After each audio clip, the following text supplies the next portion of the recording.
Organic means, in philosophic sense, entity, where the whole is to the part as the part is to the whole, and where the nature of the material is the nature of the purpose. The nature of the entire performance becomes a necessity, and out of that comes what significance you can give the building as a creative artist. It's a part of its environment, and it graces its environment rather than disgraces it. From above, the Hollyhock House appears to be a perfect blend of building and nature.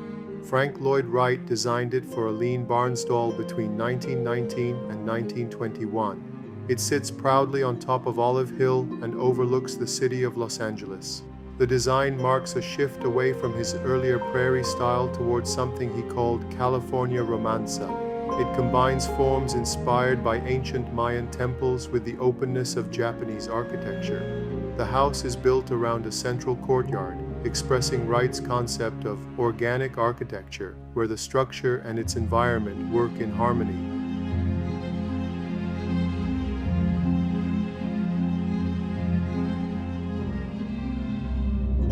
High on Olive Hill, the Hollyhock House stands out with strong geometric shapes and a commanding presence in the city.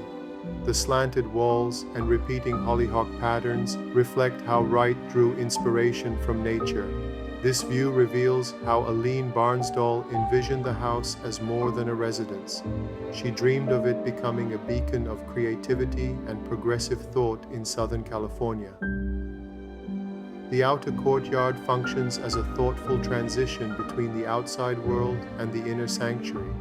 It creates a sense of calm and balance. The ceiling above the entrance features intricate patterns, and the walkway leading to the main door was carefully crafted. Wright intended each visitor to experience the space as a journey.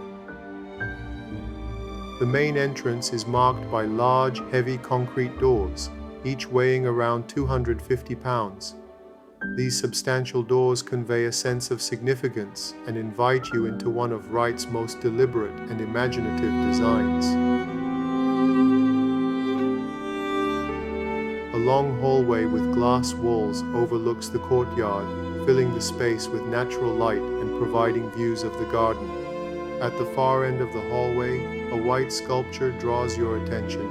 Wright placed it with great care, intending to add both beauty and meaning. The hallway reflects his belief that every part of a building should feel unified and purposeful.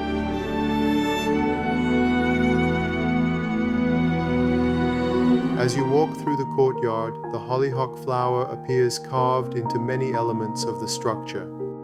This was Barnsdall's favorite flower, and Wright incorporated it into columns, roof lines, and decorative features. The courtyard gathers all parts of the home into a peaceful, open space.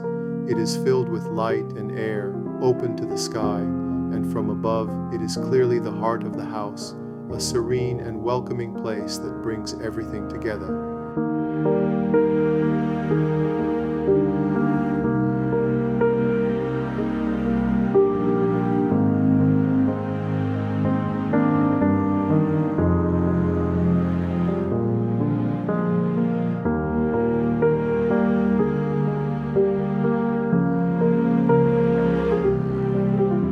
Real hollyhock flowers bloom throughout the garden, echoing the stylized forms used in the architecture. Wright modeled his decorative motifs after their shape. By placing nature and design side by side, he demonstrated the close relationship between the natural and the built environment. The expansive garden views demonstrate how the house seamlessly integrates into its landscape, as Barnsdall had envisioned a space where architecture, nature, and art could coexist.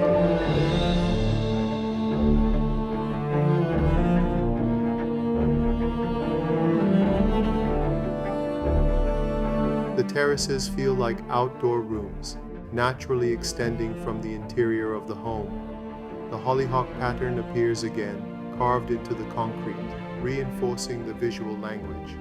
Sculptures are placed intentionally throughout the landscape, adding another layer of artistic expression. Barnsdall hoped this space would support many forms of art, with the house as their foundation.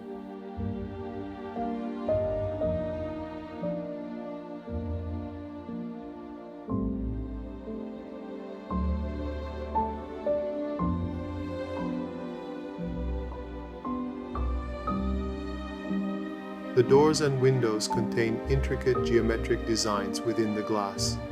These patterns, although abstract and modern, are inspired by nature.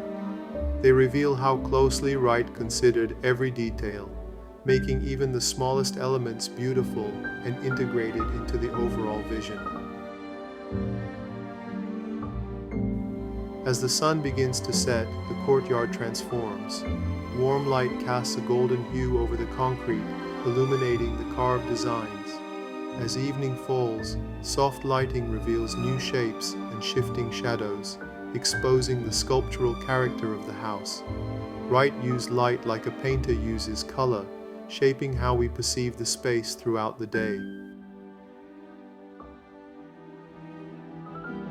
Close-up views of the concrete reveal delicate patterns inspired by the hollyhock flower. These designs are not simply decorative, they are part of the building's expressive language. Light and shadow move across them throughout the day, making the surfaces seem alive. Wright turned a single flower into a powerful symbol, repeating it to create rhythm, texture, and unity in the architecture.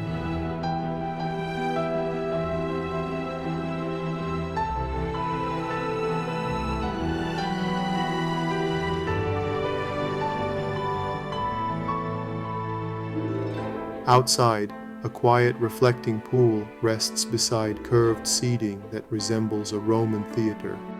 This tranquil space adds elegance and offers a place to pause, reflect, and enjoy the surroundings. It represents Barnsdall's vision for Olive Hill as a cultural center, a place where people could gather to experience art, nature, and meaningful connection. When you see the old post and beam construction, you can say this is the post and beam, post and beam. There's all a kind of superimposition. And if you wanted partitions, they cut and they would butt, you see, cut, butt, and slash. And if you wanted tension, you had to rivet something to something and make a connection that might give way. Well, the organic architecture brought the principles together so that a building was more like this. You see, you could pull on the structure. It had tensile strength owing to steel. And owing to steel, it could have great spaces. And the great spaces could be protected with glass. But now something had to be done with these new materials, these great new resources, and they are tremendous. And because of that principle of tenuity, we could use the cantilever, and into structure came this element of continuity. You see, one thing merging into another and of another, rather than this cut, butt, and slash. In other words, this same element of strength. That's what brought the Imperial Hotel through intact through the earthquake. That principle of tenuity and of flexibility, this, instead of rigidity which could be broken. As you step inside Hollyhock House, you enter a space where art, architecture, and symbolism flow together in perfect harmony. Frank Lloyd Wright did not simply design walls and ceilings, he crafted an entire environment intended to inspire, comfort, and provoke thought. Every element, from the built-in furniture to the patterned glass windows and ornamental fixtures, was carefully created to fulfill both aesthetic and functional purposes. The most striking feature upon entry is the massive concrete fireplace, which serves as both the symbolic and physical heart of the home. Its design features abstract carvings drawn from natural forms, especially the stylized hollyhock flower. Yet the fireplace is more than decorative. It represents a sacred gathering place, uniting all four classical elements: fire, water, air, and earth. Beneath it, a narrow trough carries water, while above, a skylight allows sunlight to filter in. These intentional design choices enable the room to breathe and adapt to the natural rhythm of the day. As sunlight travels across the textured surfaces of concrete, plaster, and wood, it casts ever-changing shadows that animate the space. These subtle transitions create a living environment, one that evolves moment by moment. Wright believed a house should be alive, responding to nature rather than resisting it. In this room, that belief becomes tangible. It feels timeless, yet constantly in motion. The space becomes a meditative core of the home, where light, form, and spiritual meaning come together. The dining room feels both intimate and thoughtfully designed. Windows with decorative glass panels allow soft, filtered light to enter. The furniture, including a hexagonal table and tall, linear chairs, was custom designed to echo the room's geometry and visual rhythm. Even here, the hollyhock flower reappears in subtle ways. Every part of the room fits together seamlessly, expressing Wright's belief that beauty and utility should always be intertwined. Throughout the house, Wright's innovative use of glass and geometric form stands out. Doors and windows do more than admit light. They turn it into a play of motion, shadow, and brightness. Many glass panes feature etched designs, and several look out onto small reflecting pools or garden elements. These openings blur the boundary between interior and exterior, allowing natural light to flow in and out, creating peaceful, dynamic scenes. The lighting fixtures themselves are also carefully shaped to reflect the home's overall design language. Wright did not simply build structures, he composed complete environments where every detail supports a greater vision of harmony between form, function, and the natural world. The living room is the emotional and architectural center of Hollyhock House. It is where guests gather, unwind, and enjoy the quiet beauty of the space. A grand fireplace anchors the room, and above it, a wide skylight floods the space with natural light. Below the hearth, a shallow water feature gently flows, symbolizing balance between the elemental forces. The built-in furniture is designed to follow the room's shape, with low seating, clean lines, and natural materials that invite comfort and ease. Everything in this room belongs exactly where it is. This space is not just beautiful, it is a living embodiment of Wright's ideal, a place where people, architecture, and nature exist in perfect harmony.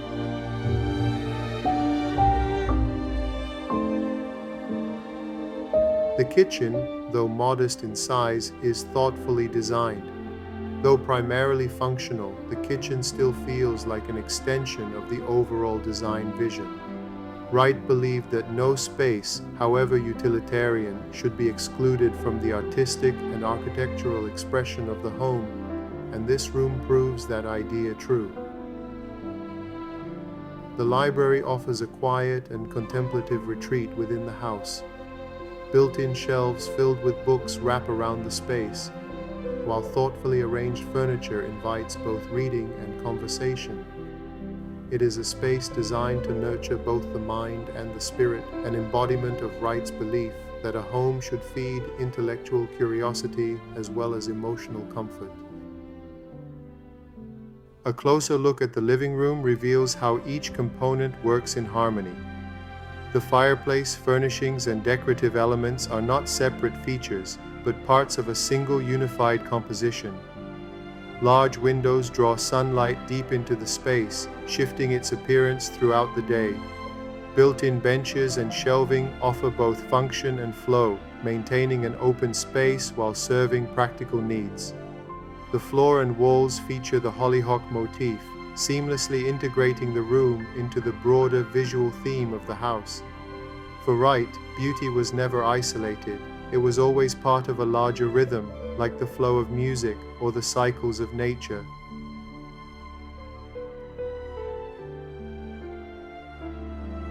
Throughout the house, decorative details enrich the spaces with visual and emotional depth.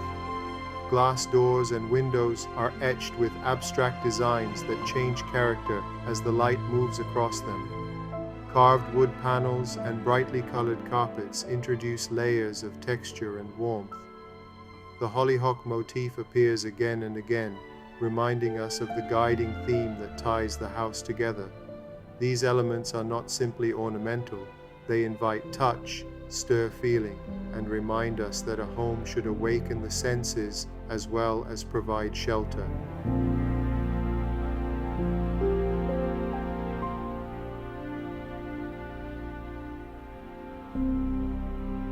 As sunlight streams through the art glass windows, it casts dancing patterns of light and shadow onto the walls and floors.